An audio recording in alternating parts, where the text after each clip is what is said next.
presented by Maithili Gaurav.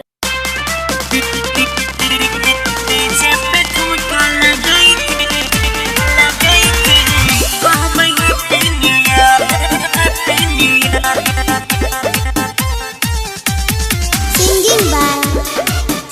by Gaurav Thakur. चुम्मा चाटी के हई तई के पार्टी 2022 के पहला गे राती गे सोना गे चुम्मा चाटी के हई तई के पार्टी 2022 के पहला गे राती करबो इंतजार तुम हुई है गे डियर करबो इंतजार तुम हुई है गे डियर डीजे पे ठुमका लगाई के बोला भाई हैप्पी न्यू ईयर डीजे पे ठुमका लगाई के कहबै हैप्पी न्यू ईयर डीजे पे ठुमका लगाई के बोलबै happy new year happy new year Balaji studio Delhi. DJ पे ठुमका लगाई के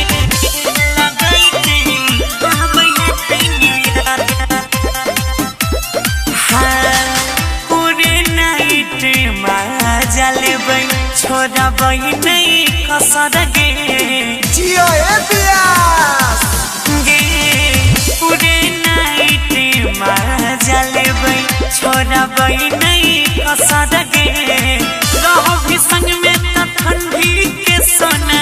हई तई नहीं असर गे पिन्हबै ड्रेस पूरे पियर पियर पिन्हबै ड्रेस पूरे पियर पियर डीजे पे ठुमका लगाई के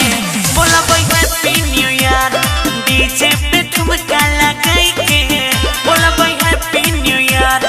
डीजे पे ठुमका लगाई के बोलबै हैप्पी न्यू ईयर बुझली बालाजी स्टूडियो दिल्ली।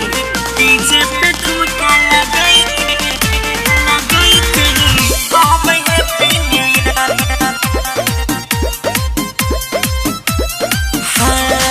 मैथिली गौरव के गाना बजे के करब ही रोमांस के पूरा मजा आए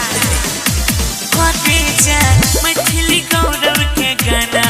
बजे के करब ही रोमांस के रंजितिया जय गौरव संग में करब ही खूब डांस के वाला गाड़ी में डालब किया वाला गाड़ी में डालब किया डीजे पे ठुमका लगा के कहेंगे हैप्पी न्यू ईयर डीजे पे ठुमका लगाई भाई बोलबै हैप्पी न्यू ईयर डीजे पे ठुमका लगाई भाई